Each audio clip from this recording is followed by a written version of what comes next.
যদি কিছু হয় এক খুশি দাঁত লাগের পর্দা ফাটাই দিব এ দালা বিলাই আগে তুই নিজের পর্দা ঠিক কর এ দালা বিলাই এত চিল্লাইতেছিস কেন আই বটকা মেরে বাচ্চা আমি চিল্লাইতেছি একবার গুলি মেরে উড়াই দেবো না মামা সুগা সবার পাশে বাড়ি কোথা এ রে বুঝা গেল রে আই তো হলো বিয়াও করি নাই ও বাবা গো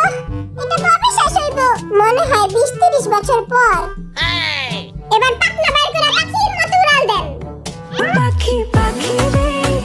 তোরে শুধু ডাকি এবার সবাই ঠ্যাং পিছে দেন আর শরীর সামনে দেন এমন করলে তো পয়রা আমার চেহারা বসকে যাইবো তো বসকাইলে কি হইছে তোর ক্ষমা এত সুন্দর না নাম জুনি আমি তো অনেক সুন্দর তাই না ওরে ফকির নিন বলার নাম মিয়া খা এই হালা হলো ফেয়ার এন্ড লাভলি সুন্দরী